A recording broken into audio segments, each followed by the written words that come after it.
Hello, this is Donna Blumquist from the LaSalle Public Library, welcoming you to our virtual programming. Before we begin tonight's program with Natalie Martin on soups and stews to celebrate National Soup Month, I just want to go through with you quickly upcoming programs. We have several right in a row, and I would like you to be sure not to miss any of them. Next week, we will be presenting Depicting the Divine. Laura Mueller from the Art Institute of Chicago, artist and art historian, will be with us to discuss the study of religion and art and how they come together. That program is on Tuesday, January 25th at 6 o'clock. I hope you can join us for that unusual program where I'm sure we'll all learn something. The following night after that, Wednesday, January 26th at 7 p.m., as part of the Illinois Libraries Present Consortium, we will be presenting an evening with Sylvia Moreno Garcia, an author whose new book is just recently out, Velvet Was the Night. It's a dark mystery set in Mexico City in the 1970s. We hope you can join us for that program. And again, it's an hour later than our usual time at 7 p.m. Then on March 1st, February 1st, these dates really get me because they're always the same in February and March. Both on February 1st and March 1st, we will be hosting Veronica Hankey, Midday-One National Tallgrass Prairie Public Affairs Officer and Public Services Team Leader, when she presents part 1 and part 2 of an online program about the Midday-One National Tallgrass Prairie. This is a natural treasure, 64 miles from LaSalle. If you haven't been there, it is an amazing place that has been rebuilt from the old Joliet Arsenal. We hope you can join us for this two-part program. Again, February 1st and March 1st. There's so much to know. It took 2 nights, 6 p.m., Midday-One National Tallgrass Prairie. And then the following Saturday, Valentine Treats with Father Dominic, Saturday, February 5th, 1 p.m. So get ready for your Valentine's sweet baking. And that's what we have coming up right now, more to come. And with that, we're going to stop sharing our screen and welcome Natalie Martin. Natalie, are you there? I am here. I'm in my own kitchen. We are so excited. Can I move into your kitchen? I mean, you sure can. There aren't any beds in this kitchen. I do spend a lot of time in here. So there might as well be. But yeah, welcome to my kitchen, everybody. I've got like a weird setup happening tonight, so I hope that everybody can see everything okay. There are dogs and cats wandering around that might try to trip me at any moment. So we'll just kind of go with the flow here as always. Thanks everybody for joining me. It's National Soup Month. It's January. It's also one of the best times of year to eat soup, but also it's one of the best times of year to make soup and then put some up for later. If that's your thing, have room in your freezer, and then you can always have some for later. So if you're wondering kind of the difference between a soup and a stew, it's really all about liquid content. You know, soup is one of the oldest foods that there is because all you needed was a little bit of vegetables to make a broth. I mean, if you had meat, that's great too, but you don't need it to make a really nice, flavorful broth. So soups are some of the oldest foods in the world. And then all you really have to do to make that soup into a stew is thicken it. And sometimes that would be done with breadcrumbs or flour, or I mean, now we have cornstarch, or if you had something, you know, like that. But a lot of times old bread was what was used to thicken soup back in the day. So tonight we're going to be making 3 different kinds of soup. I hope you don't mind if we jump right in. I don't have a presentation or anything tonight because I got a lot of ground to cover. We've got 3 different things to make tonight.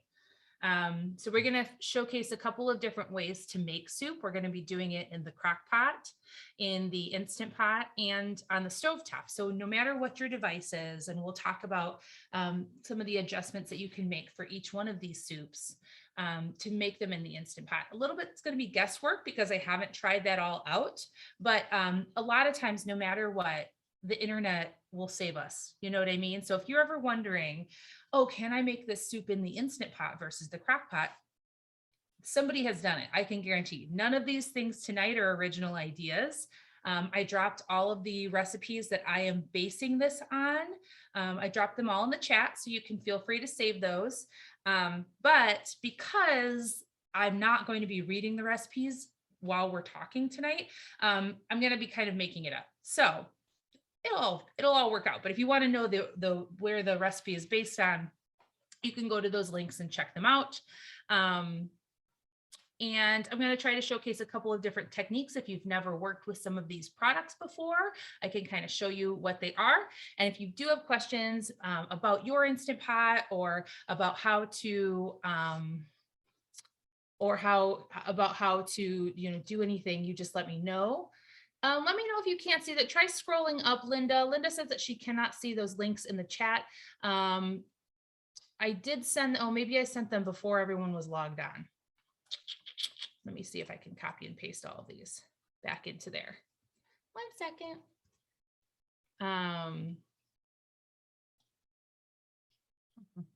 Sorry, as always.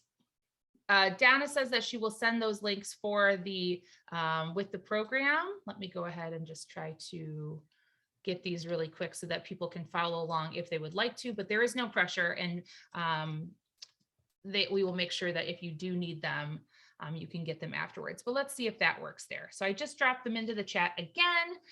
Let me know if those do not work. And I'm going to try not to touch my computer because it just shakes it around. So I've got a very precarious box, countertop, crock pot, Instant Pot situation happening. Okay, so the first thing we're going to start off, we're going to be making a crock pot butternut squash soup. And if you've never worked with butternut squash, or you don't know about it, or you're not unsure about it, you can buy it whole. I have a whole butternut squash here. It's partially peeled. It's kind of, the lighting's kind of tough to see it, but so I peeled some of it just because I didn't want to waste your time tonight. But butternut squash can be anywhere from this long and skinny to kind of wide and short. I grew butternut squash. It grows really well in Illinois. It's a great squash to grow. But you can buy it at the store, and you can also buy the pre-cut frozen butternut squash. But I didn't want to do that tonight just because I wanted to show you how to peel a butternut squash and how to prepare it if you've never done it before. I'm going to switch. I've got a second camera going on, and I'm going to switch to this second camera so you can see it. But like I said, I've got a really weird situation going on with all my stuff. So the first thing that you're going to want to do is take off your skin of your butternut squash. So this is the rind, just like on a pumpkin or any other gourd. You're gonna have to take the skin off. This is a Y peeler. You can use a regular peeler if you have one. It's might be a lot harder. You can also kind of thinly slice down the side with a knife, but with this Y peeler, it does come off really easy. You can see, you can see that I cut off the tops and the bottoms, and that is so that you can set it down and get it nice and stable if you need to. You also don't need those tops and bottoms, so it's not really necessary, but you take all of it down. You want to take it all the way down to the orange, just so that you have that nice bright orange color.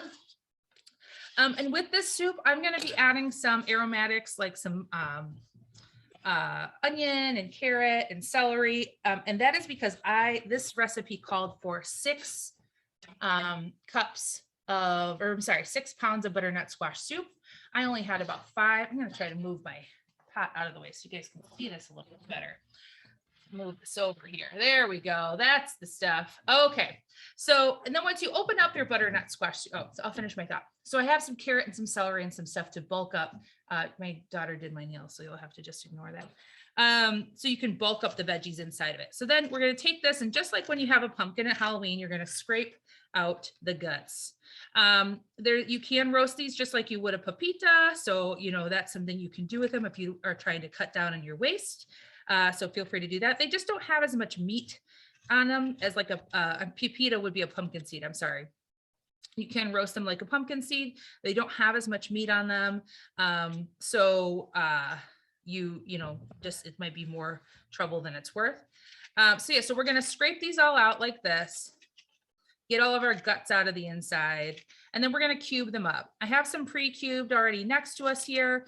So I'm going to get us started just so that you don't have to watch me cut up some squash, but I wanted to show you this end result. There, you can see it's all nice and cleaned out. So when you do, like I said, I don't want to cut out all of it, but I will show you the easiest way is I like to separate. I like to cut and get this chunk out and then do the other part because it's going to be easier for me to maneuver. So just like when you're working with any round produce, you want to set the flat parts right down on your cutting board just because you want to make sure it's not going to roll around. Butternut squash soup and other squashes, they can be, you might need a pretty assertive hand and a sharp knife.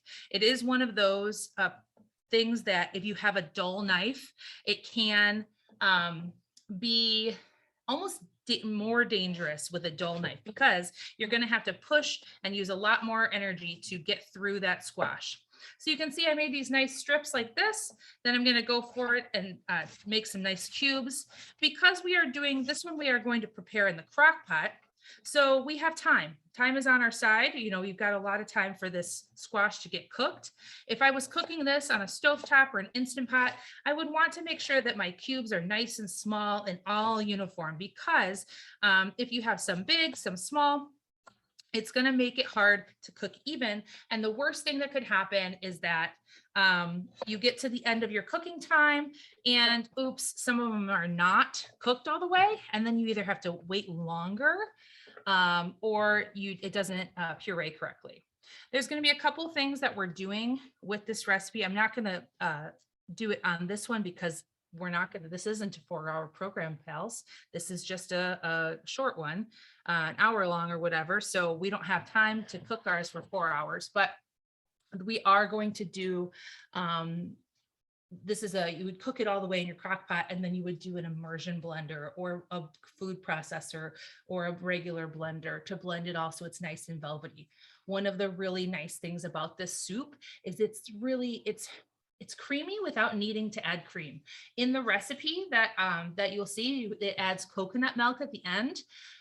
I find you can absolutely add coconut milk or cow's milk or whatever your favorite milk is, but you don't really need it. It's nice and creamy. When you cook the butternut squash all the way, it doesn't need that extra dairy or extra thickener or extra fat to make it nice and creamy. So feel free to use it if you want to, but you don't have to.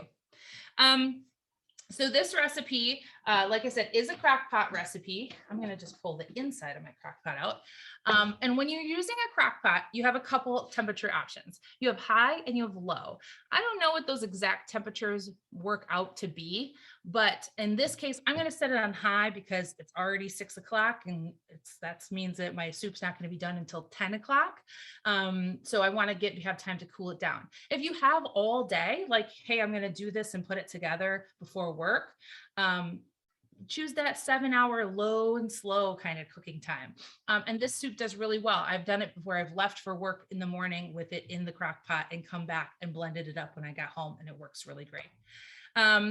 So the first thing we have to do is saute up some onion. And the reason that you can choose to put your onions in raw. I want to saute them because I don't want that kind of astringent onion flavor that you might get with a raw onion. I want to make sure that I get that nice caramelized. Every soup that I'm making tonight, I am using olive oil. If you have a preferred oil, if you're not an olive oil person, you can use whatever your choice is. But I'm using olive oil because that's what I have right now. So we're going to saute up all of our aromatics. And when I say aromatics, I mean like onions and garlic and stuff like that. Those things that make the nice aroma. We're going to be using like what they call the Holy Trinity. They call it a sofrito. They call it mirepoix. But it's going to be celery and carrots and onion. And I've got it all right here for you. Actually, I don't know why I switched away from my other camera. I'm going to switch back. When we put it together, you see I've got a Dutch oven. I'm using a heavy bottom Dutch oven because I need it for another recipe tonight. And it doesn't really matter to have the onion flavor in it because I'm going to be sauteing onions in it later anyway. So I'm going to saute them all in this pot. I'm going to put them in now. And one of the things we want to make sure that we're doing when we have all these aromatics in here is seasoning them. It's very important to get that seasoning in from the beginning, because otherwise it's a lot harder to add a ton at the end and make sure that it's nice and goes all the way through. So we're going to just get this cooking to get it started. And then we're going to transfer it to our crock pot. I'm going to just blast it on high because there's really no reason not to. It's not going to burn. There's not really anything that's going to be a problem, but we want to get this nice base of flavor in there. And I'm going to add some garlic in there as well. Garlic, pepper. I am going to add garlic. Maybe that's where my brain was heading, was making sure I didn't forget. And as you know, if you've been in my programs before, I do measure garlic with my heart because that's the only way for me to measure it. So I want to make sure that I am, so I'm going to probably add more than you might. I believe in the recipe, it doesn't even call for garlic at all. So, take that how you will. The other things that are going to be in this recipe, the soup is great because you can use up a lot of the stuff that is in your pantry. I am using apple, and I'll show you here. So I have apple and my cubed up squash that are right here. And these apples were those apples that you have in your pantry or in your veggies area that are kind of squishy, and you don't want to eat them because they're not going to be a great apple for, biting in a crunchy apple or slicing up for your kids or whatever like that. They are great for applesauce. They're great for things like this or fried apples or whatever. But so I'm going to be putting those in the soup tonight. I didn't peel them because you're going to be blending everything up anyway. So you can see I've still got my peels on, and I kind of just cubed them up. I'm going to go ahead and put them right into my crock pot, which I've got right here. So we've got our stuff in there, and then we're going to add in our veggies. And then the other thing that I have right now is broth. And this is just broth that I made and froze. This is chicken broth. The nice thing about this meal is it can be vegan if you want it to be. It doesn't have to, you just have to choose, the right broths, the right whatever. But we're going to be putting this, and let me see if I can get this up a little higher here. No, it doesn't look like I can. I'll slide it over. So I'm just going to pour it all into my crock pot. You don't even really need it fully covered up, covering up everything, but we're going to want it most of the way there. I think the recipe calls for like 2 cups of broth or 32 ounces of broth maybe. But I think because I bulked up some of our veggies, it's going to be a little bit more. I am not going to saute all of these all the way. And the reason is I'm not really that worried about cooking them fully right here on the stove.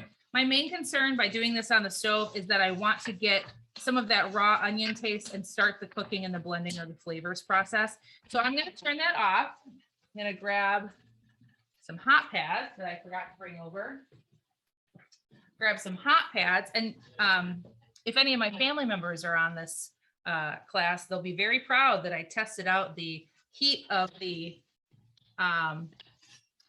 that before I just poured it on there.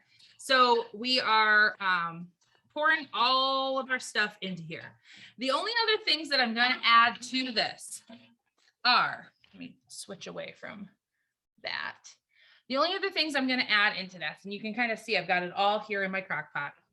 I'm going to add some seasoning. This is where you can kind of get creative about, what you want in there. I'm going to do mine a Southwest seasoning because I just really love that butternut squash, the sweet, with kind of a little spice and a little cumin, that warm kind of flavor from it. So I'm going to probably put a couple of tablespoons of seasoning. I believe in the recipe, it calls for things like sage and nutmeg. And if you want to go with those more kind of traditional butternut squashy, Thanksgiving-y flavors, absolutely, it would be great. So I'm just going to do a little bit of cumin, Southwest seasoning. So it's going to be cumin, paprika, maybe a little cayenne, garlic and stuff like that. So that's going to go in there. And then I'm also going to add a couple of bay leaves. I buy bay leaves in bulk because I make a lot of soups and stuff. So I'm going to put 3 bay leaves in there because I love that bay leaf flavor. And we are going to mix all of this stuff into here. And I'll show it to you when it's done. And then we're going to put it in our crock pot we're going to put it on the heat element on high. If you wanted to leave it and do it all day, it would go on low. If you got to the end of the day and it's cooked this whole time and you're like, ooh, that looks a little chunky, or when you start to blend it, it looks really thick, add a little coconut milk, add a little extra broth, and you can kind of thin it up. But it's a lot harder to thicken it than it is to thin it back out. So I always go on the side of less broth, because once you've got it blended down, it's not like a stew that you can thicken with cornstarch or flour or stuff like that. So you're definitely going to want to get your, just go on the easy side of the broth on this recipe. All right, so I've got all of my stuff. Let's see, I don't know if you can really see all of it. Oh, I just poured some broth out. If that's the worst thing that happens tonight, we're gonna do great. So I've got all my stuff in there. I'm gonna throw it in my crock pot, and I'm going to start it on high. And then we'll get going on another soup. You could absolutely get all of this stuff prepared the night before and do that.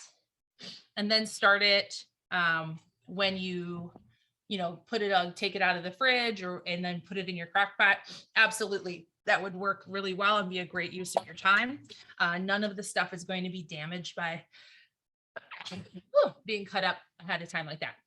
If you were going to use the pre-cut, like frozen, whatchamajig, the pre-cut frozen butternut squash, if you were going to use that, you might not even, it'll cook way faster. So just keep that in mind, that it's something that you could put together pretty quickly in the 4-hour time limit.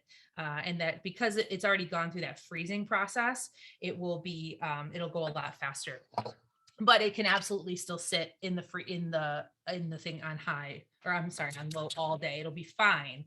It just absolutely doesn't need as long of a cooking time as raw butternut squash does.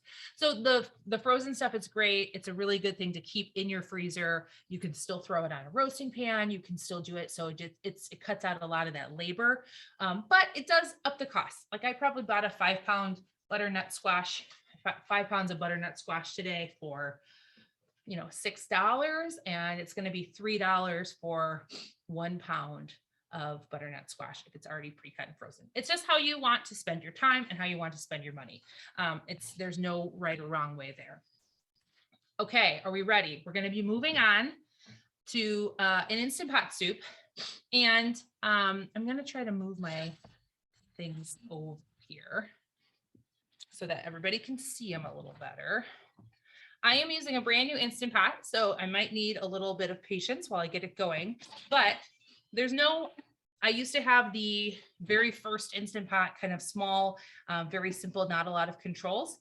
And it's great. And you can use any, it's a great situation. You don't have to have a fancy Instant Pot to do this meal. We're going to be making a copycat of Olive Garden's Zuppa Toscana. And the Zuppa Toscana is like they say it's Tuscan, but what I've found out from doing my research for this program is it's not really that Tuscan. It was just something that Olive Garden made up. But really what it is a sausage and potato stew. And we're calling this a stew because it is going to have a thicker broth. And we're going to do that at the end. So we're going to the steps as we go along. We're going to brown some sausage. We're going to throw in our onions and garlics, our aromatics. We're going to add some broth and potato and sausage to this Instant Pot. And we are only going to cook it for 5 minutes. 5 minutes. We will have a release, and I'll talk a little bit about what a release is for an Instant Pot when we get there. But if you're unfamiliar with an Instant Pot, it's a great tool. You can saute in here. You can use it as a slow cooker. You can pressure cook, when you're talking about pressure cooking, it's going to seal off. No air can be let in or out. And that pressure allows more cooking to happen at a faster time. So that increase of pressure just allows that cooking process to go on faster. So it's why you use it a lot for canning. There's a lot of people that do canning in Instant Pots and pressure cookers. You can make like whole roasts and things like that way faster. If you're talking pros and cons versus why you might use an Instant Pot versus, or why you might not want to use an Instant Pot, I have heard that the flavor, as far as like when you cook it so fast, you aren't able to develop that flavor over time. So it's just something I don't think I've ever noticed a big difference as far as like, oh, well, you can tell this doesn't have as much flavor as normal. I haven't personally noticed a difference, but I'm also like, hey man, can I do this in 5 minutes versus 25 minutes? Absolutely. I will choose that any day of the week. So, it's just kind of, do you need an Instant Pot? No, you can do all of the things that we're doing tonight on the stovetop. It just takes longer. Same thing with I'm sure that you could find a Zuppa Toscana crock pot recipe as well. So this one, actually the one that I sent, now that I say that, the one that I did send you has crock pot instructions and stovetop instructions included. So that one has the adaptations for all of them. So it'll just be about when you cook things and at which time. Okay, enough talking, Natalie. The first thing that we're going to do is turn on our saute. And I want that to have time to come up. So while it's heating up, I'll talk to you about sausage. For this, we're using Italian sausage. If you are vegan, you can use your favorite vegan sausage. You can eliminate it altogether. But with this recipe, the sausage is going to be a big feature of the thing. So cutting out the sausage and not replacing it with something else, I think would be a mistake. It would be kind of just a potato soup that you would definitely need to maybe add some stuff, more seasonings or flavors, because it's going to get a lot of its flavor from the sausage. Just knocked something all around. I tried to get bulk sausage from Aldi, and they were out of the bulk sausage. And when I say bulk, I mean it's not in the links. Right now here, I have link sausage. So if it was bulk, it wouldn't have any of these links, and it would just be a big patty. It would look like a big, like ground beef almost here. So these are links, and it's no big deal if you're unfamiliar with the differences. If you ever get links instead of bulk sausage, or you have to get it because they don't have the other one, all you got to do is just slice it. Maybe I should turn my other camera on. Is just slice it, and then you can pull all the meat out of it. So you can see I made a cut down the middle, and then you just pull this casing off, and you've got just bulk sausage that will separate up and crumble up. So you'll just do that with all of your links. So while my Instant Pot is heating up, I will go ahead and just, again, you slice it, and then you can pull that casing off.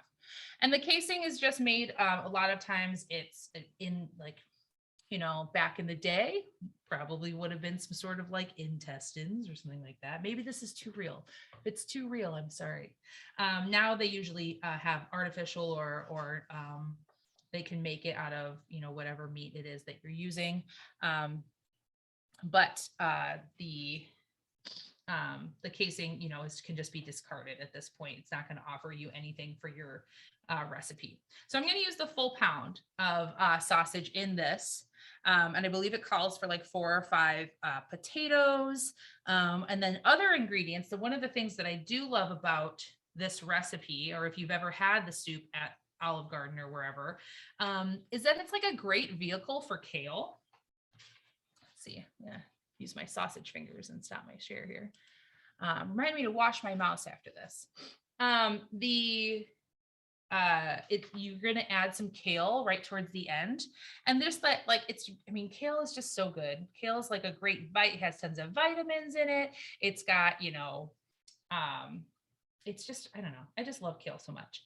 So I'm going to throw in my sausage into my saute. And you can add a little olive oil to it. You can, so that it stops to stick. I'm going to show you one of my favorite kitchen tools, but first I'm going to go wash my hands. Okay, be right back.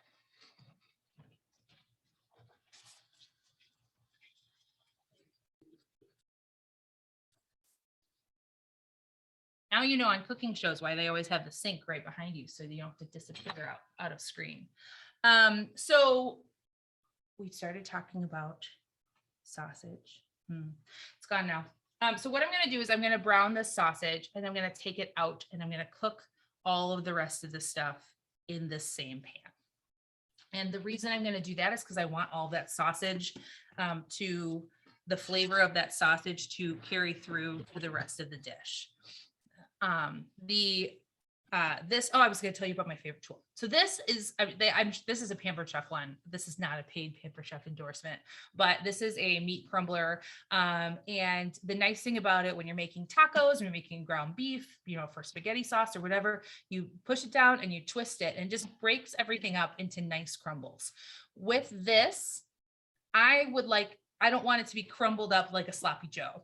Okay, I want it to be kind of bigger chunks so that when I get a spoonful, I can get a nice big chunk of sausage and a nice big chunk of potato. I'm so sorry. So I want to make sure that my sausage is not overly crushed up. But so I have some nice pieces, and you want to brown it on the outside, but you don't need it to be cooked all the way through because we're still going to do another cook. So we're not worried about making sure that everything is completely all the way cooked. We want to just get it mostly browned, and that browning is going to give us some nice flavor and stuff like that. When you get that caramelization on any meat, it's going to automatically give you nice flavor, and it's going to help get that flavor into the pan as well. So I'm breaking this up, and again, that gets stuck up on here. You can use a wooden spoon, or if you're like me and you just use your fingers for everything, you just use your fingers. So you can start to break it up. I'm using mild sausage because I have small children who complain about things that are spicy. You can use hot. You can use hot Italian sausage and then put crushed red pepper in it if you're more of a spicy person. You can really have as much heat level in this as you want. I've got it nice and broken up, and while we're in this, I'm going to tell you about the rest of my ingredients. I did talk a little bit about it before, but right now I wanted to show you that this is kale. And this is a curly kale, and you can tell it's kind of curly because it's got those curled edges to it. Did I care about what kind of kale I got? No, I just got the bag of pre-chopped kale from Aldi or wherever, Hy-Vee, and they did all the chopping for me. Now you do want to make sure you go through and pull out those stems because there will be some big chunky stems in there, and that is not going to be great for this soup. It's not going to have time to cook all out. It's going to be really kind of distracting when you get into it. So you're going to want to make sure that you get those big stems out, but all the leaves and even the little stems that go up through the leaves are fine. I'm going to double check on when I put that kale in. All right, so we are going to, all right, so we put the kale in. Okay. All righty, so we got our sausage in here going. It's starting to brown. I can see if I switch to my other camera, if you can see it. You can see it's very steamy. Oh, you can't really see it. Let me see if I can get it over here. Space. This is not what it's like on Food Network or PBS. Get it over here for you. There we go. So you can see I've got it's starting to break up. You can see that browning that's happening on the bottom. I've got it browning on the bottom. And when you're looking at an Instant Pot and you're thinking about it, this is this inside part. It gets hot eventually, but right now it's not. So that's why I'm able to touch it. But if you kept your saute on long enough, it would start to get hot. So you would want to be careful about when you grab it.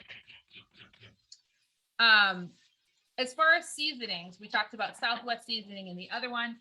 I'm going to rely a lot on the sausage to do a lot of my seasoning work for this. We are going to add onion and stuff like that to it.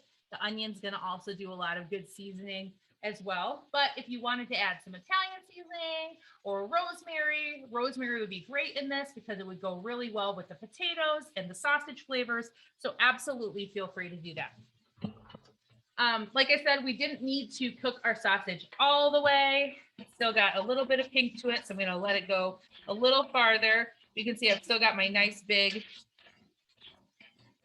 chunks here. And I'm going to remove it to a separate bowl. It's not going to need to go far because I'm going to be putting everything back in, but I want to be able to cook those onions in this sausage pot. And then after those onions are cooked, we're going to do something that's called deglazing, and I'll show you what that means. All right, so we're going to start to pull this out. We are going to be cooking this on high pressure for, and when that has the higher the pressure, it means the higher the temperature. So, or it's going to cause a higher temperature increase. So if you have something that you cook on a low temperature or low pressure, it's going to mean that it's also going to be cooking at a lower relative temperature than everything else. If I don't get all of the sausage out, I'm not super worried about that just because it is all going to go back in this pot. But I want to get the majority of it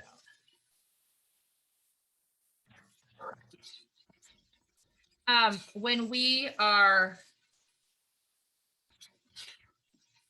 putting the kale in, I'm going to put it in at the beginning. It doesn't actually say in the recipe for the Instant Pot version when it goes in, but because we're only cooking it for 5 minutes, I want to make sure that that kale gets plenty of time to cook because we don't want it to be tough in any way.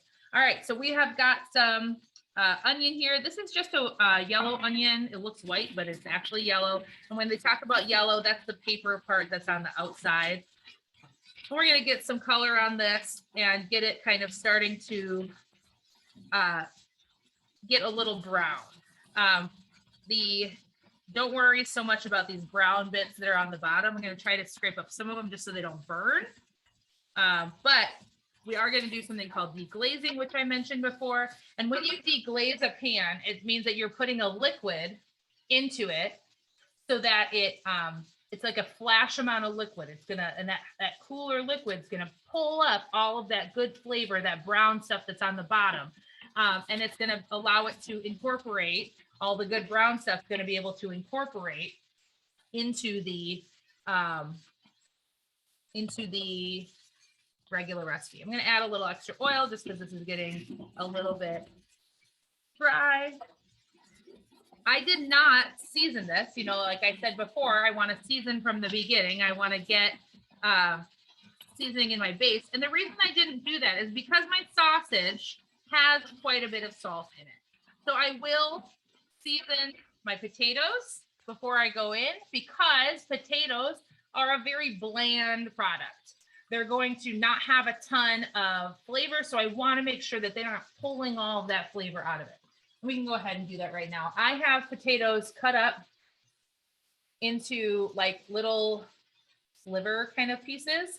I just did that because that's what it looks like when you get it at Olive Garden. And there's no more space. It's a very precarious situation I've got going on. And I'm just going to salt them right now with some of my salt. Get some salt on there right at the beginning because I don't want to risk not having any flavor on those potatoes as we go along. I'm using a pink Himalayan salt in a grinder. I buy that in bulk from like Marshall's. It comes in like a big bag. You can get it from just about anywhere. And I add it to a salt grinder. I got this one at Target. It's an OXO brand. And I just like that fresh, big chunks of salt in there, but you can use just whatever salt you have. I have like kosher salt or whatever sea salt that I use for baking. You can absolutely use that as well. So we've got our onions in here. We're going to throw our sausage back in. We're going to throw our potatoes in. And I'm going to pour in, I believe it is 3 cups of broth. So that was 1. And again, this is just broth that I made up. Ooh. Sorry, that was probably not great sound wise for you guys. And then there was 2 more. And then what I'm going to do, big important step, I poured those in, and then I'm going to go around and scrape up those brown bits off the bottom. I'm going to go and try to run my spoon along the bottom. You can kind of see this brothy mixture that we've got going on. A lot of that broth is going to be soaked up by these potatoes. So we want to make sure that we have enough. I believe the recipe calls for 3 cups. And then I'm going to go ahead and put my kale in. Oh, here, see, these are those big stems that I was talking about. So you've got these big stems.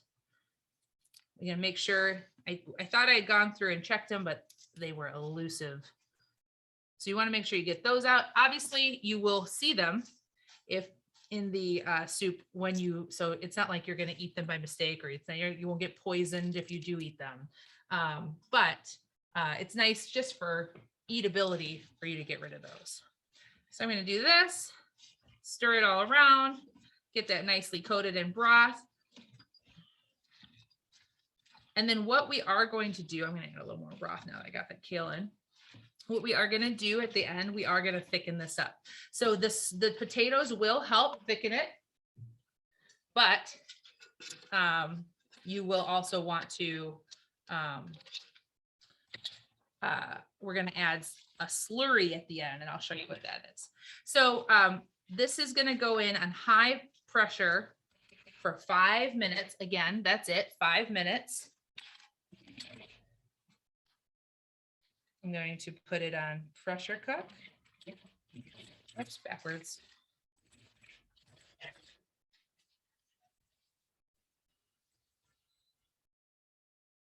All right, so we're going to pressure cook it for 5 minutes. I'm going to move it over here out of the way. And then we'll talk about releases when that time comes. All right, move some of my stuff out of the way here, and we'll move on to our next soup. Cruising right along, everybody. Oh, I broke something. Okay, so the next soup that we're going to do is a garlic spinachy. Well, it was going to be garlic. Turns out I just dropped the bowl full of garlic on the ground, so it's not going to have garlic in it anymore. So what we are going to do is make a creamy spinach soup. If you are not a vegetable person, that this soup is not for you. So I apologize in advance. But this is a great soup. It's really bright and green and beautiful looking. I think you should give it a shot if you are hesitant. No worries. But so what we are going to start off with, this is going to be our stovetop soup. And how we are going to start it off, oops, I left all my ingredients over here, is we're going to saute just like we have with everything else. We started off with a good base, and that helps get our soup going right from the start. It helps it get all those flavors built from the bottom up. When you don't saute stuff and you just kind of throw it all together in there and try to let it cook, it tends to have those raw onion flavors, raw garlic. So we want to give it a chance to caramelize and to build up that flavor from the beginning. I'm again using olive oil, and we're going to start. This is a bowl that's got some scallions and onion in it. I would have added garlic if I didn't break it onto the floor, but I did, so I can't do that anymore. I'm at about a medium high heat. And when you're thinking about temperatures, I'm on a gas stove. So whatever works for you works for you. You all know your own cooking processes and your own stoves. But I'm going to use a medium high because I want to get us going. I want to start getting some good color right off the bat. And these are, so it's a combination of green onions and white onions. And why would you, or yellow onions, I mean, and why would you want to use a green onion? It's just going to have a different flavor. If you're familiar with scallions or green onions, like they're called, they're going to have this kind of bright, punchy color or punchy flavor. So they're just going to add a little different dimension. Also, because this is a green soup, we're not worried about that color contrast, you know, or anything like that. What I am also using for this recipe is spinach, which I just realized, I'm not sure this is washed, but okay, it is. Triple wash, great. So I'm using some baby spinach, and there it is, washed and ready to eat. There it is. And when you're talking about baby spinach, You're gonna have, it's a little more tender. The leaves are smaller, and it doesn't have those big thick stems. Especially for this, the stems would be a little, where we are gonna blend this soup, and I'll show you how I do it with my immersion blender. But we wanna make sure that everything is nice and cooked down. And so if we have those big stems, like on spinach, it could definitely not blend the same, and you would have maybe some chunks in there. So we're gonna cook our onion and our garlic together. And when these are nice and sauteed, and we're looking for translucent. So when your onions start to cook all the way, they're gonna be kind of see-through. So we want those to be nice and see-through. We want them to be able to be transparent, which means that they are cooked all the way. I'm gonna run away really quick because I just realized my computer's not plugged in.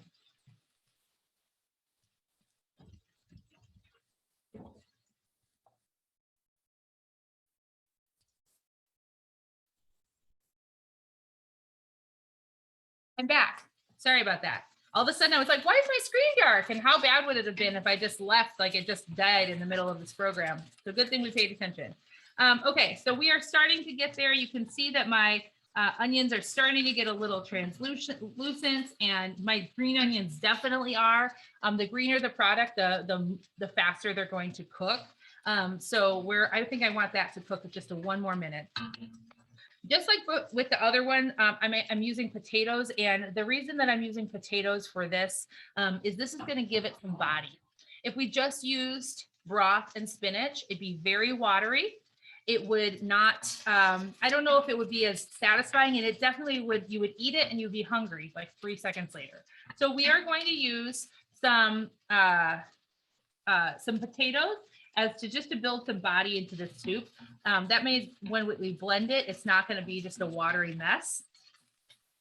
So it'll be nice. You can see again, I'm getting this browned area on here on my pan. When I deglaze it with some broth, and again, deglazing means that we're going to put a cooler liquid in here. It's going to pull up all that brown stuff. All right, I think we're looking pretty good. So then we can add our potatoes in here. And we can add our spinach. This is going to be 2 pounds of spinach, or no, I'm sorry, 1 pound of spinach. So I've got 2 8-ounce bags, and you will see just how much spinach cooks down when you do this. So we're going to get it in here, and you're like, Natalie, there's no room in there for all your spinach. You are right. So I'm going to start to cook it down, and you'll see it'll start to make space for me. I might add a little broth, just so that it starts to make space faster.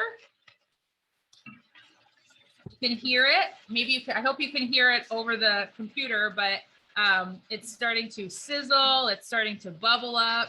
And you can see I'm already making more room in here for the rest of my spinach. We're gonna start to wilt this, and wilting means it's gonna start to turn a darker green color. It's starting to lose body. It's not gonna be as firm. It'll be a lot more floppy. So I'm wilting it right now. And then once it's all the way wilted, we're going to add in some more broth, and we're going to bring it to a boil. If you don't have enough broth, or it's not in your budget to buy broth, or you're not in the habit of making broth, you can use bouillon. Absolutely, bouillon, or better than bouillon, which is like a bouillon paste. And what bouillon is basically like chicken flavoring in a little tiny brick. And that's going to be, you can add it, it's like an instant product. You can add it to warm water. The warmer water, the better. And you'll add that to water, and it basically makes like an instant broth. So that's really nice. My cat is very mad about what's going on right now. We've got spinach all over the place. So our spinach is cooking down. It's getting really nice. It's getting really nice and wilty. You can see I'm getting lots of space. You would never have thought I could fit 2 full bags of spinach in here. If this is looking like a lot of spinach for you, I understand. But it does cook down really nicely. Ooh, our potatoes are already starting to get nice and soft. And with these, the potatoes, we're not worried about getting color on them like a hash brown or like a country potato. we're not worried about that at all because we just want it to cook through so that we can blend it nicely. So you can see it's cooked down really, really well. I'm going to add the rest of my broth from my jar, scrape the sides here. This one, we are going to add some cream at the end. The reason that we're going to add some cream is to just give it a little, just a little thickness, a little heartiness. Again, this soup does not have a ton of ingredients. So we want to make sure that, you know, when we eat it, it's giving us everything our body needs. Okay. So our goal right now is to bring this to a boil. Just like with our other one, it's way easier to thin it out than it is to thicken it back up. So we want to make sure that we're going a little lighter on the broth side. And then once it comes up here to a boil, which we're getting into right now we're at maybe a simmer, but we want it to be boiling all the way around the whole pot. Once it comes to a boil, I'm going to put the lid on and we'll simmer it for 15 minutes. And then you want to know what we're going to do, everybody? We're going to make croutons for the top of it. And you'll get to see one of my favorite life hacks of all time. All right, I'm going to call that good. Put that on there. Let it think about what it's done. Turn it down to kind of a low. You can check on it. Don't mind all the broken glass over there. Okay, so we're going to make croutons. Actually, I'm going to get my immersion blender out first. I'll tell you about that.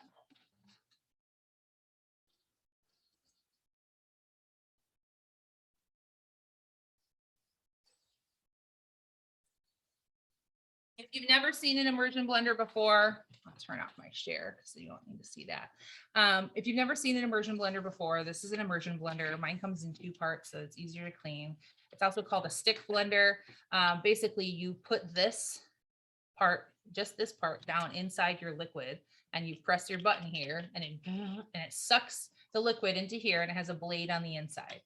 Now, this blade on the inside is very dangerous. So you have to make sure that if you're ever working in this part that is unplugged and can't accidentally turn on. I do know multiple people, not me, multiple people that have hurt themselves that way. So make sure that you're being very careful. But the nice thing about this is you don't have to transfer a hot liquid into a blender, into a food processor. You can blend it right in place. I don't know the exact cost of this, maybe like $100, something like that. So it's not, I mean, probably cheaper than that. I don't know. I got this as a gift because I love blending things. But just, it's a nice thing to have in mind. I did not set a timer.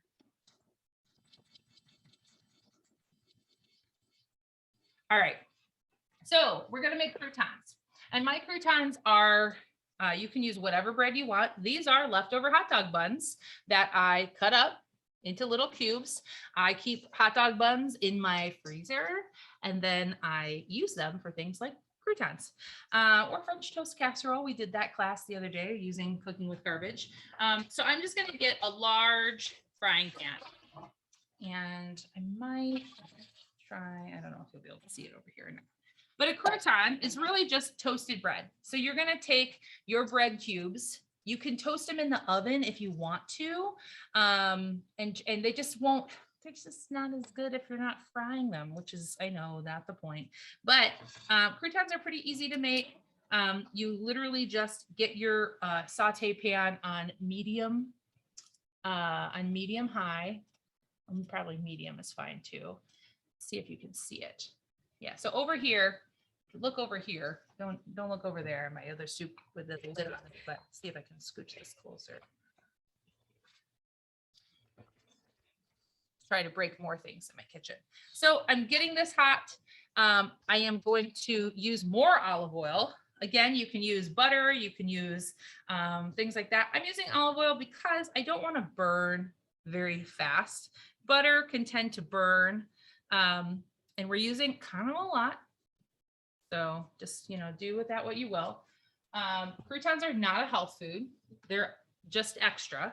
But they are great as a topping for soups, which we are making today, especially that spinach soup would be a great thing for the crouton topping. Your butternut squash soup would be amazing with a crouton topping. So that it's just a really nice, it's just a really nice thing to put on top because you have that textural contrast. You can see, if you want to know about how to tell if your oil is done, you're looking for when or oil is hot, you're looking for it to be shimmery. And I don't know if you can see it on camera. You can kind of see it up here. You can see that kind of, there's almost like a disturbance in the force that you're seeing there. My soup is very, very active over here. Lots of steam coming out of there. Yikes. So it looks ready to me. I'm going to start to add my croutons. You don't want to crowd the pan too much because they just won't brown. So you can work in batches. And we're going to toss them so they get completely coated in oil. We talked a little bit about the immersion blender. That's also what you would do with your butternut squash soup. Immersion blender is great for that. You can blend it right inside of your crock pot. So that's really nice. If you look as you're starting to toss your croutons and it looks like maybe they are drying out and they don't have enough, you can drizzle more olive oil on top if you don't lose it in your kitchen. Here we go. Some folks ask what your favorite olive oil is. I don't really have a preference. I am, if you're a Costco person, as far as flavor, the organic, just Kirkland brand olive oil is really nice and it tastes great and it's pretty affordable. So, but I get it at Aldi's too. It just really depends on what you want. Okay, let's talk crouton seasonings. Because right now, if we just let this go, it's just going to taste like toasted plain bread with olive oil. And really, that doesn't sound too bad to me, but you can salt and pepper them. Depends on really what you're eating them with. If you're eating them with a soup that's going to have a lot of flavor, salt and pepper probably be your favorite and best option.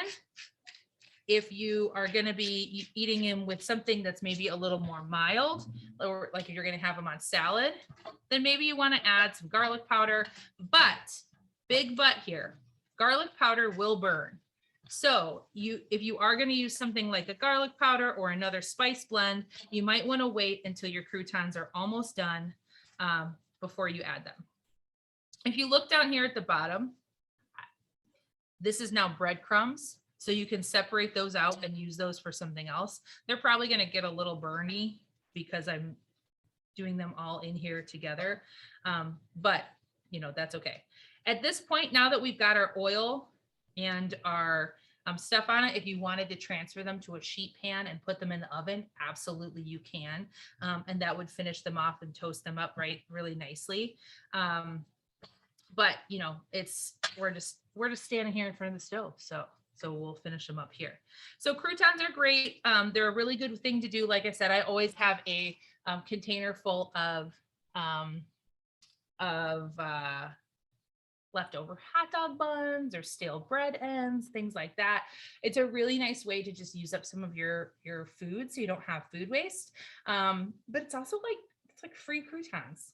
I just stood here, I was at my stovetop anyway, and I'm just, it's a nice thing to add. It makes it, we made tomato soup or something the other day, and just, making a fresh crouton, it's like super fancy.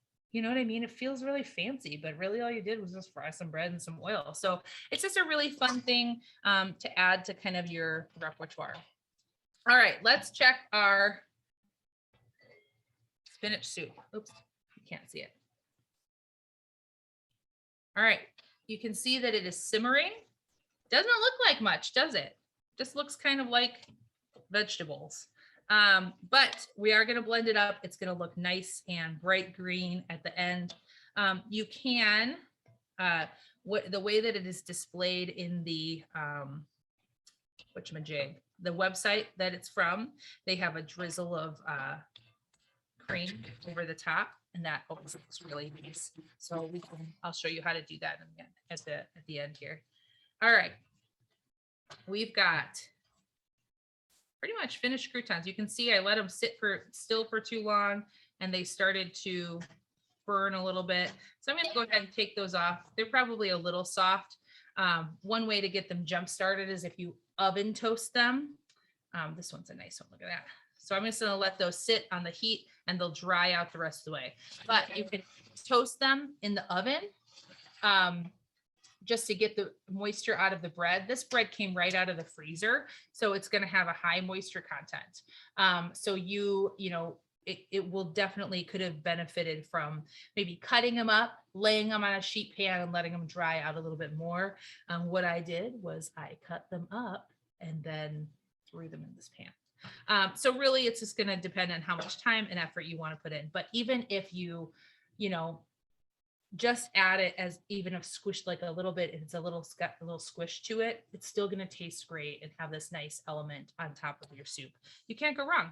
You could also crumble up some of these little crunchy bread guys at the bottom and sprinkle those over the top, and that would taste great too. So I'm going to let this kind of just dry out while we finish up what we're doing. And I'll talk to you a little bit about, so we've got a couple minutes left on our, what is it called over here? My zuppa Toscana. So when our soup is done, what it's going to happen is timer's going to go off, and you have two options as far as a release goes. Make my face bigger. As far as a release goes, you'll have two options. One is called a natural release. So we're switching back to Instant Pot, pal. So stick with me here. When our Instant Pot is done, you know, you can set the amount of time that you want. And then you can, when the timer goes off, you can release all of the pressure instantly. It's one option. Or you can do a natural release. We're going to do both today. We're going to do a couple minutes of natural release, and then we're going to do like a instant release, a quick release after that. And there's a whole school of thought about why you might want to quick release versus natural release. A quick release is going to release everything from it. The pressure is going to go right out of the top. When you're doing like big cuts of meat, like a pulled pork or, you know, something like that, where you have this big chunk of roast in the Instant Pot, if you have all of that pressure go out of your meat right away, it's also going to take all of your moisture out with it right away. So when you're cooking something in the Instant Pot, especially something that's got a meat or you want to maintain the high moisture content, you're going to want to let it natural release at least for 10 minutes or so. A lot of the recipes will give you the opportunity. You can let it naturally release until the pin drops. The pin is what's holding that pressure inside. And once the pressure inside of the vessel gets low enough, the pin will relax. So you can always use that as like, okay, all of the pressure is gone. Now I can take it out. There's a keep warm setting. So if you're worried about your food getting cold, just put that keep warm setting on. You don't have to, you don't have to stress too much about everything staying cool, because that pot is still gonna be very hot inside. So we're gonna do a couple minutes of a natural release here just to let that pressure kind of naturally go out on its own. But for the sake of time, I think normally you would let it go for like 10 minutes. But for the sake of time tonight, we're only gonna do about a couple. We're almost done. Our soup over here, our spinach soup, is almost done. So we are going to go ahead and I'll show you how to blend that. And then by that time that's done, then our soup will be done, our zuppa Toscana. Unfortunately, you won't get to see the result of our butternut squash soup because it's just never going to be done enough in the crock pot, but you at least know kind of how that's going to go. And it'll be beautiful and orange. And I can send Donna a picture and she can send it out to you guys later if you want to. So let's switch back to our spinach soup. And oh, look, see, I told you. All right, here we go. I'm going to go ahead and turn off our heat. And all of our potatoes look nice and done. You can see you can break them apart. I think that needs salt. I automatically can tell. We'll go ahead and salt it right away. Salt is always one of those things that's very personal about how much you might want. So it's just a matter of your preference. And there can be different vehicles for salt throughout the whole dish. So like this one, you can get the salt through the potatoes. You can get salt through the onions, different things like that. So I'm going to make a little room here so I can plug in my immersion blender. So many things are hot. Okay. So like I said, I like to not plug my immersion blender in until the very last second so I can't accidentally chop my fingers off. But like I told you before, we're going to submerge. And we're going to start to, it might be a little noisy, so I'm sorry about that. But it's going to suck in those potatoes. It's going to suck in that spinach. And it's going to make this really nice, bright green soup. So you can see it's very green. It's almost like a green eggs and ham green right now. This is where that cream comes in. You can see it's starting to get nice and velvety, but we're going to add that cream and it's going to get even more velvety.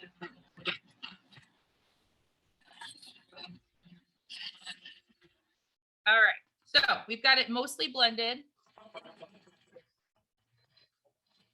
To grab my cream. And this is a personal preference situation again. This is about how much cream you want. I'm going to drizzle it in here.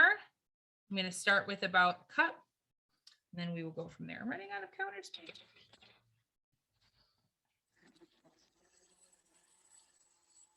could use coconut milk. You could use your favorite nut milk. It's really about whatever you want.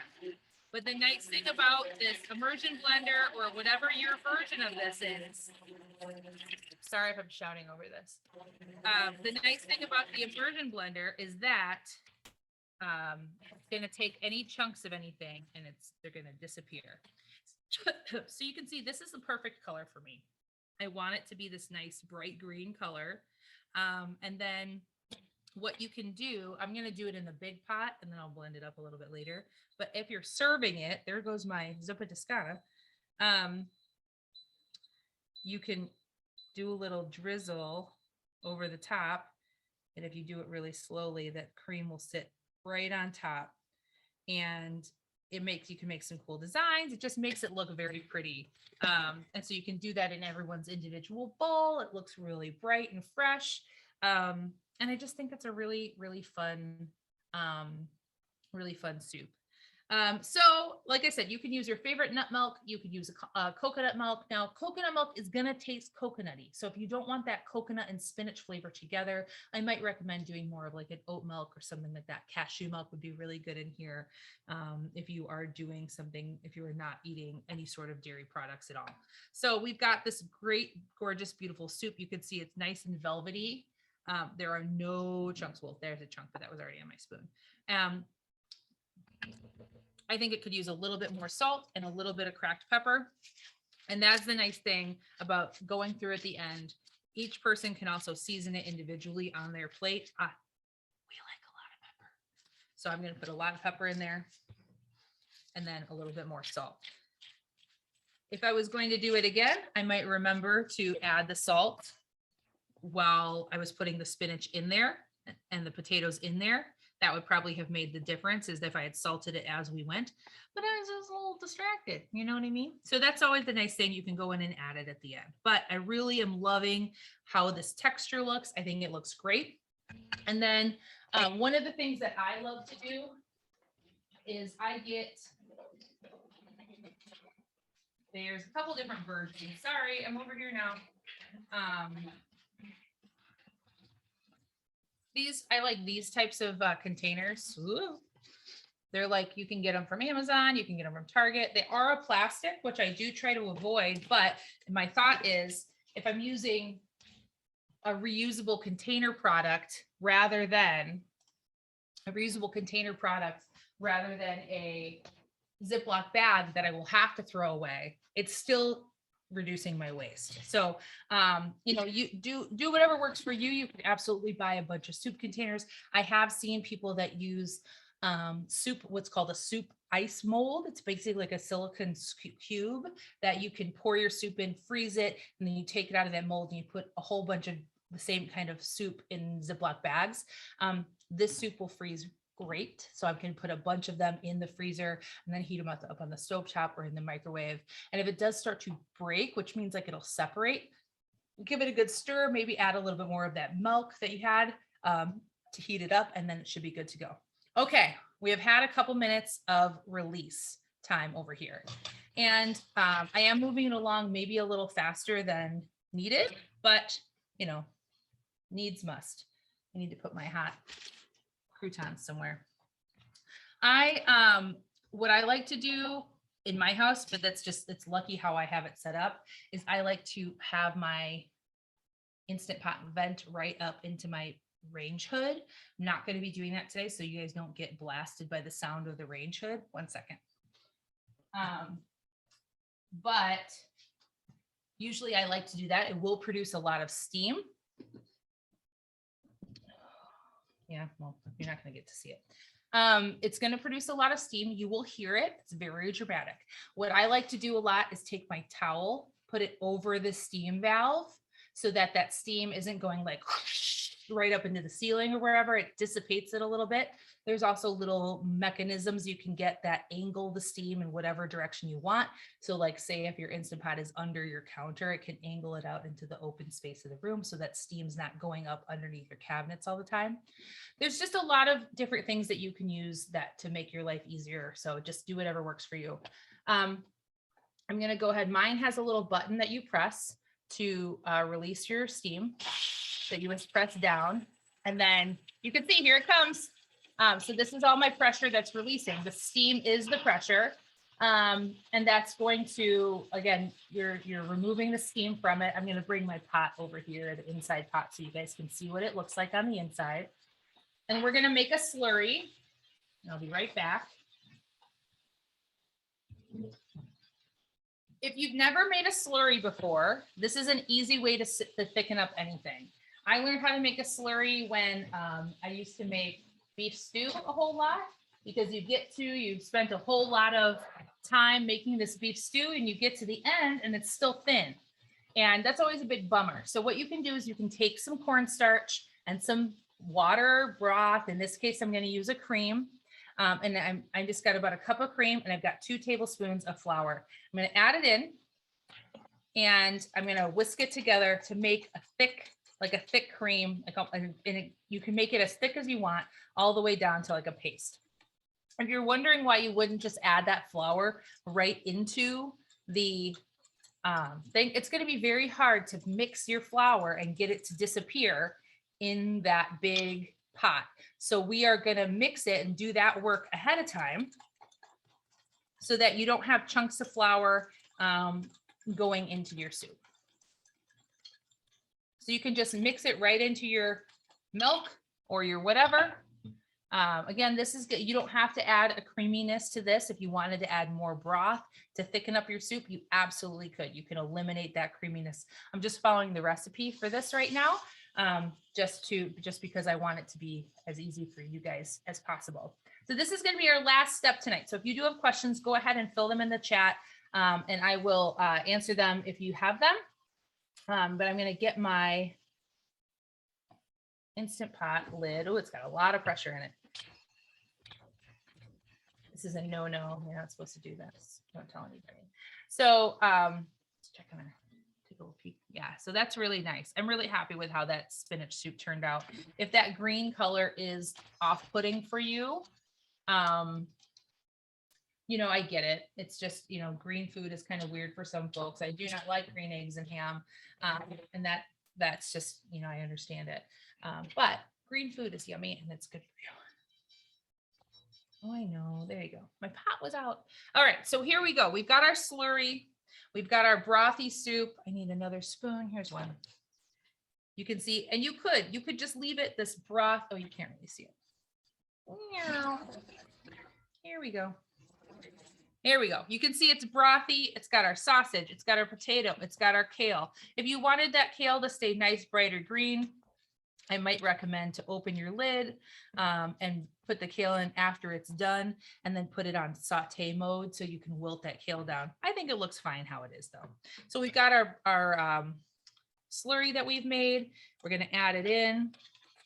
And if you have been to Olive Garden and have had the zuppa toscana, it is like this kind of creamy, brothy soup. So that's what we're gonna get, and it's gonna thicken up a little bit with that flour. If you are worried about that it's not as you want it to be a little thicker, you can just put this back in saute mode or put it in a pan on the stovetop. And as you cook it, that flour is going to bind up with that broth, and it's just only going to continue to thicken. I don't personally think I need it that much thicker than this. As those potatoes kind of break down in there, it's going to continue to get thicker. So I think that I am happy with how this is. But if you wanted to put it in there, just pop this with the lid off back onto your Instant Pot and do a little saute. You can also see in this, I'm not sure if you can see it on there, I have some like the sausage fat that's building up on the top. You can go through the spoon and skim that off if that's not something that you want. So that is kind of it tonight, folks. I hope that everybody kind of enjoyed it, and maybe if you're worrying about the glass bowl that I broke on the ground, it's doing fine. Nobody has been injured. I'm just going to have to vacuum it up after this. So if you have any questions, feel free to pop them in the chat, or you can definitely go ahead and ask. I'm pretty sure Donna has a question though. Don't I always, Natalie? I mean, you're always really. there for me. So I'm thinking, is there, I have done this. I don't know if it's supposed to be done, but I've done it. I'm kind of like you, Natalie. I just throw it in there. Yeah. See what happens. White beans, cook them so they're pretty soft, mash them, immersion blender, to use that to thicken with too. Absolutely. So what I did a lot last year was make a lot of ham and bean soup. Now, I know you are not doing ham, Donna, but whatever your favorite bean soup recipe is. And when you freeze that, the beans just tend to fall apart, which I think is kind of nice because it turns into a bean soup. But yeah, you can just absolutely use those to, like, as they break down there, they become a nice thickener. They make your soups nice and, hearty is the word I'm looking for. I like them too, because I feel like I'm getting a protein kick as part of the meal. Yeah. That spinach soup looked just wonderful. I really. It is like very that. good. It would be better if it had garlic in it, but beggars can't be choosers if they break it onto the floor. So. Well, yeah. If it hadn't been a glass dish. I know. I could have just scraped that garlic right off the ground. You got it. Rinse it under the Wash it faucet, off, ready to you're go. ready to roll. No dog hair. Yeah, so it would be great with garlic. I might go through and add a little bit of garlic powder or something and just turn it on to just heat that up a little bit. So you can do whatever you want, or put some like hot sauce or something on it at the end if it needs more flavor. It would do great with that. Yeah. Well, I found these three methods really interesting. They are very different, but I can see where the destination is where we're going in all three of them. I think it could work all the way. Yeah, and I think if you wanted to turn that spinach soup into an Instant Pot, you would do the exact same thing. You would you would saute all your stuff in the Instant Pot, put the lid on 5 minutes, and then let it release for as long as you want, because you're doing the immersion blender, the texture of that spinach doesn't really matter anymore. So, you could but you also have no meat or anything that you're worried about moisture. So you could do an instant release after that 5 minutes, Yeah, I don't own an Instant Pot. I've thought about it. I have a terribly small kitchen. Yeah. It's this new Instant Pot that my in-laws, thank you in-laws for giving me this for Christmas. It has the air fryer added onto it. So Wow. It's like 2 things in one. It has an air fryer lid that you attach to the top. So then you can kind of eliminate the number of gadgets that you have. And they're like, Donna, you're probably like, I don't have an air fryer either. So. Well, I did buy an air fryer. I did do that. Small one. But yeah. But I was very impressed with the Instant Pot. And I think also I like sauteing in it. I can see what you were doing there. I didn't see a whole lot of splattering all over my stove. No, you get the high walls, right? You have the high walls of the thing. So it kind of all stays self-contained. And I don't know there's different camps for Instant Pots. I put my whole Instant Pot lid and my whole pot into the dishwasher. So Wow. I can't do that with my Dutch ovens and, all of my pots. So it's kind of nice to be able to do that. That is really terrific. Mhm. Well, This is a paid Instant Pot endorsement. Just kidding. I can see you have about 3 or 4 hours of cleanup in the kitchen here tonight.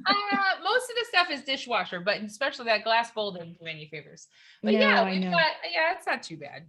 Well, But you're gonna have a marvelous now, but second I've dinner. got like 3 weeks of soup meals now too. Right. So we're good Right, to now go. you have to start making some bread. I actually have been doing a bake along with a friend and we're making croissants right now. So I Wow. have some croissant dough in the freezer. So I'm going to be cutting those up tomorrow. So we'll have that with some croissants for dinner, soup with it, some croissants. So Well, that's fabulous. I'm seeing one Q&A. Let me just check. Can you see that? says oh, it's my cousin Kathy. Hello. Yeah, the difference between the safety in the Instant Pots versus the stovetop pressure cookers, there's a lot of safety things in place, and they really are a lot safer than those old stovetop pressure cookers where you can't always regulate the heat as well. So that is the really nice thing about them. They make them a little bit safer for everyone. Well, I think, Natalie, that everyone is, satisfied for Yes. sure. We don't have any questions. We have your recipes. Perfect. Well, thanks everybody for coming tonight. And we'll see everybody soon. Hope you see Yeah, we'll more. be into gardening pretty soon. I know. again. I can't even believe it. I'm not 100% ready. And now that I know you're baking, I'm going to have to talk to you about that too. So I'll leave you to take care of the dish on the floor. Yes. All right. Have a good And night. thank you for everybody. another delightful and delicious experience. All right. Good have night, a good one. Natalie. Good night, Bye. all.